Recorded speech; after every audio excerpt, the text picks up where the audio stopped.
Hi, my name is Joe Swanberg. I directed a movie called Drinking Buddies with Olivia Wilde, Jake Johnson, Anna Kendrick, and Ron Livingston.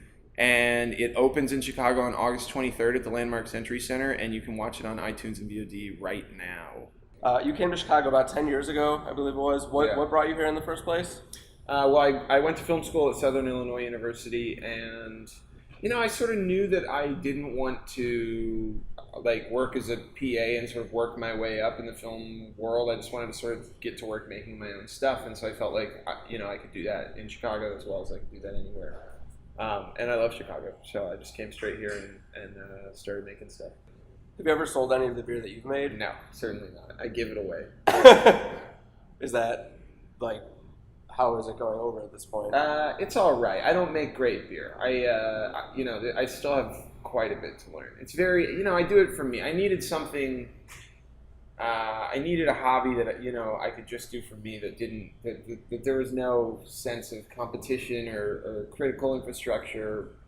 There was no sort of monetary aspect attached to it. It's just something that I could start and finish for my own pleasure and my own sake. So when I brew a beer, I'm mostly doing it to experiment. I'm not even necessarily brewing styles that I like to drink. I just kind of want to try a lot of everything. And I also, I often sort of do these Frankenstein recipes where I just have an idea about something, and so I'm throwing different ingredients in, and I'm not really following recipes. I'm just kind of trying stuff out. Chicken and baking soda and certainly nothing that insane. But I did like a peanut butter wheat beer where I just sort of put peanut butter in the secondary fermenter, and it actually ended up tasting not bad. It was very oily. It sort of killed the head on it.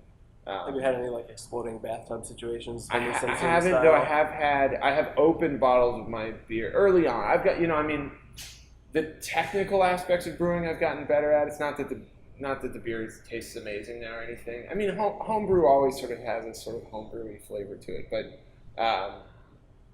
I have opened, especially early on, opened bottles of my beer and had it just shoot straight up to the ceiling. It was either not fully fermented when I bottled it, or there was sort of too much sugar in there and it over-carbonated. But that's always a mess. You would be shocked, out of a 12-ounce bottle, how far beer could get in a kitchen. I was still contest? Yeah, no. I'm just saying, I feel like a year later, I was still discovering. This was a cherry ale that I had done, and I put just too much cherry juice in there, so it was way too sugary when I bottled it, and the yeast went nuts. And I was finding cherry beer stains a year later in places where I was I don't even. It was like the magic bullet. It was like the JFK magic bullet. I don't even know how it got in that other room. There's no direct line. It zigzagged around or something. It was insane. It shot up and covered the ceiling of the kitchen, and 12 ounces of beer when you're holding it does not seem like very much. When it has sprayed all over, it's a lot of beer. Well, in the movie, Jason Sudeikis' character, a line Jason improvised, I guess, says Malort is like swallowing a burnt condom full of gas. Yes. So, I mean, that sounds delicious, obviously. So we have some Malort shots in front of us. I'm happy to drink Malort with you. The time is 10:45 a.m. The best time to drink Malort, obviously. Yeah, you're not supposed to say that. We're supposed to pretend that it's late in the day, and you're letting the audience behind the curtain. Quitting time already. It is 10:45 in the morning. We're already drinking beer. I'm super excited to do a baby shot of Malort. Apparently, They were all out of Malort. I know, the end of the bottle. It must really this is the last the last bits of Malort. So we're gonna see how our Malort I haven't had Malort in probably 2 years. So I am, but though it is prominently featured in Drinking Buddies in one scene in particular. So here we go. Cheers. Cheers.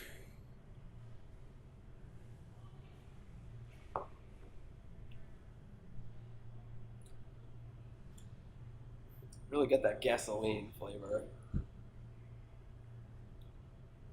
Yeah, it just keeps working too. It's got an aftertaste that's sort of still kicking. It's not even an aftertaste. Its taste is still changing from regular to diesel. And if you pull some air in, then it really, it reignites the fire. Whew. I feel like a dragon. What do you know of the history of Malort? Nothing. Me neither. How did it become a Chicago thing? I don't know. It's an absurd tradition. Yeah, it really is. It's very interesting, and the bottle looks insane. The colors on the bottle of Malort are like a neon nightmare. It's like really very confusing. How do you think this movie would be different if it were shot in a distillery? That's a good question. I don't know if I don't know the distillery culture very well. I bet it would be similar, but it's interesting. For some reason, I picture a distillery being a slightly quieter kind of place. I don't know why that is. That's maybe completely off base. But when I think of breweries, I think of heavy metal music playing. When I picture a distillery, I picture older. I don't know. It's interesting. These are, I don't know where I'm even getting It's like these head on the distilleries. bar, another round. No, not at all. I just mean like, when I picture a distillery, I picture an old tradition of like Kentucky gentlemen passing recipes down through their families. When I picture breweries, it's a much newer thing. I mean, craft beer in America is, sort of got reignited in the late 70s when Jimmy Carter re-legalized homebrewing. Uh-huh. And so, like the oldest craft breweries in America, are like late 70s, early 80s. It's not, distilleries, seems to me like this really old sort of, that's where my impressions are coming from. So you would have had to do a love story between two old Kentucky gentlemen.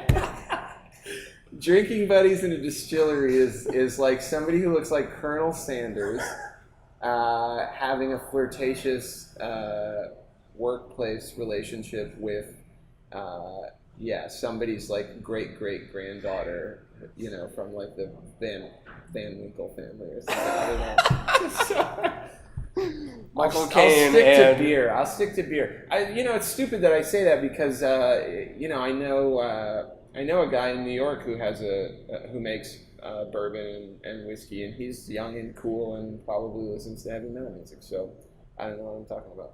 I'm sure you had some fun memories with the cast in Chicago making this film. Can you tell me a story that maybe you haven't gotten to tell before? By the way, I'm trying to get this Malort flavor out of my mouth. I was trying to do it discreetly as well. Sorry, what was the question? Is there a story, like a fun memory you had with the cast hanging out in Chicago that you haven't gotten to tell before?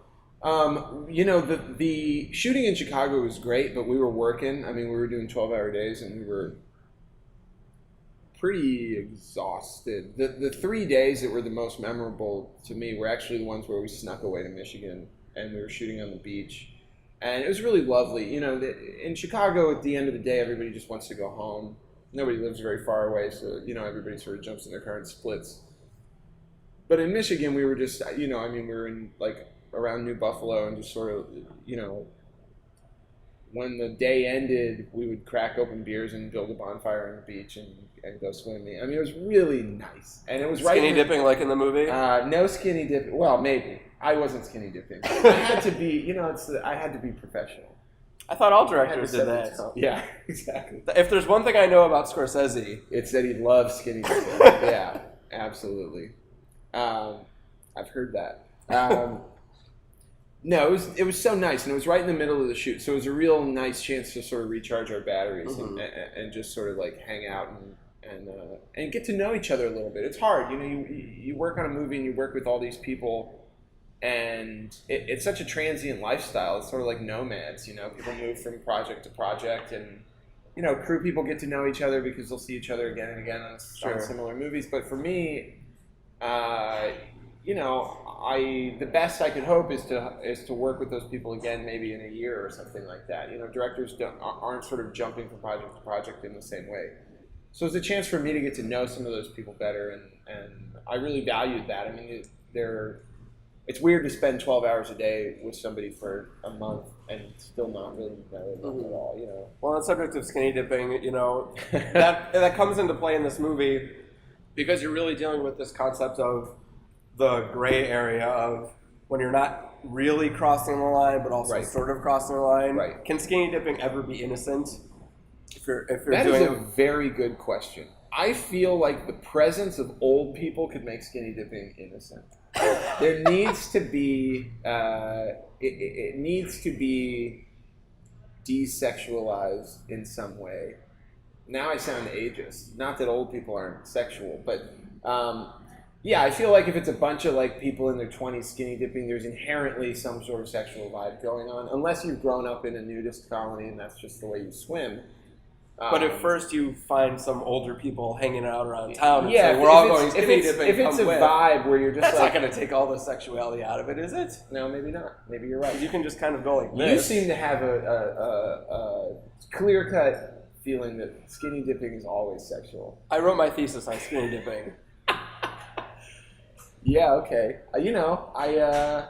I'm going to go ahead and go on the record and say that people have probably skinny dipped in totally asexual, very neutral territories. All of my skinny dipping practice in real life, there was at least some aspect of a sexual current going on.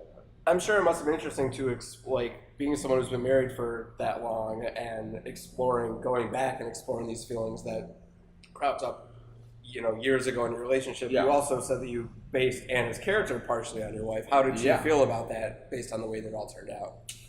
Fine. And my wife is also a filmmaker, and so we help each other out on our projects, and we both make personal films that are rooted in our relationship and in our friends' relationships and things that we sort of see around us. So, Anna's character in Drinking Buddies, Anna and Jake's relationship really is sort of modeled on my wife and I at the point in our relationship right before we got married. And I think we've done that enough now that's sort of a common thing. And the films that my wife has made are also sort of modeled on things that maybe we were going through in our relationship. It's a useful way to discuss that stuff and to sort of, for me, like making a movie like Drinking Buddies is a useful way to reflect on that and also to explore the choices that we made, and also to introduce fiction into it of things that we didn't do or alternate paths that our life could have taken. Right. I feel like the movie, in a sense, some people may take it as like the answer to a question sent into an advice column. Yeah. I always, I've from the very beginning with the films that I've made, I've wanted them. When I was traveling around with nights and weekends and doing Q&As for that movie, I was talking to people about how, if you were to go to like a Blockbuster or Hollywood Video or something and look at the shelves, like I almost would like nights and weekends to be in a section of the video store called Selfhelp or something like that. Like I want these movies to be useful to people in terms of seeing situations they've been in their own lives explored on camera, and sort of seeing. It's helpful, I think, to sort of witness your own experience with a level of distance. And certainly, like Mike Birbiglia's movie Sleepwalk with Me, I don't know if you ever saw that movie. I did, yeah. I loved that movie, but I also really related to that movie. His relationship in Sleepwalk with Me also very much mirrored my wife and I's relationship at a different point in our lives, and it was amazing and so sort of therapeutic to see his take on it. Like I can make my take on it, but to see somebody else who also dealt with a similar life situation, you don't feel like you're crazy and alone in the world. You're like, oh, cool, I'm not the only person that's ever gone through this. And also you're like, oh, cool, this is how he dealt with it. That's interesting. Sure. Like that's a different vantage point on it. So, I respond to those movies that other people make, and I'm kind of trying to do that myself. I have sort of a three-part question for you. You've made a lot of movies in an amount of time where most filmmakers don't make so many movies. Do you feel like it's better to be prolific or consistent? You fought a critic last year. Would you ever do that again? And as part of that, do you take offense at the note that, like, I'll admit that I'm someone who was not on board with some of your early stuff, last few movies I've really enjoyed more and more and more. So that seems like kind of a big thing of like, do you see? Yeah. I mean, can you understand how? Do you feel like you're getting better? Has it been great to make so many movies to help you do that, etc.? Sure. Are you challenging me to a boxing match? Yes. Well, you know, the prolificness has really come out of the fact that I really like making movies. I want to be on a set with actors, so I'm doing that as much as possible. I've also attempted to treat filmmaking like a 9-to-5 job in some sense, you know, like I like to work. I feel good when I'm at work, and I want to create things, and I'm not precious about, you know, we live in a culture that's very much oriented towards the first feature. I feel like, you know, you sort of like, everybody's like, oh, you know, that's a great first feature, and this person shows a lot of promise, and we do that with albums too, and with books and stuff. You know, we sort of we've been trained to kind of look at somebody's first work of art as like their big thesis statement, and we can predict everything about their career from it. I'm not interested in approaching it from that way. I'm much more interested in a big body of work, and the filmmakers who I admire and who I've always admired are very prolific filmmakers who the sort of the total of their creative output is more exciting than any of the individual movies. But even, do you think, I mean, Woody Allen is someone who makes a movie every year, but he's remarkably inconsistent. I mean, do you think, does that defend his lowest points? Why doesn't he just not make the crap? No, it does defend his lowest points, because you learn from the crap just as much as you learn from the ones that turn out great. And do you think he knows that it's... I feel like he has to know that the bad ones are bad. He probably made loves 1,000 movies. He probably loves them. There are things about them that are as exciting to him as the things about the ones that people like. And you get better because of it. You make mistakes. I mean, I've made movies that, you know, I could probably rank my movies in order of my favorite to least favorite. It might be really different than what your list looks like, because they're doing different things for me than they are for you. And but what I couldn't do is say, oh, I wish I hadn't made that one, because there's not a single one that I regret or that I feel like I didn't gain valuable experience from, either life experience or directing experience. Will I box another film critic? Sure, why not? You know, that was really. I mean, it was a goof. You know, I mean, it was a very fun thing to go and do, and. You also won handily, it seems like. Would it have been as fun if you... It would have been as fun if I was, I mean, honest, this is going to sound like I'm like insulting Devin again, which I'm really not. And you know, he was a good sport to do it, and it really was like meant to be fun. But I was hoping he'd put up a better fight. I was looking for, and I really don't mean that to sound like I'm doing that. I know what you mean. I certainly would have had just as much fun if I had gotten the shit kicked out of me. That actually would have also been a new experience for me. I've never been beat up before. I wouldn't have minded. And if I ever box another film critic, I would hope that I fight somebody bigger and stronger than me, so that the tables are, you know, be turned a little bit.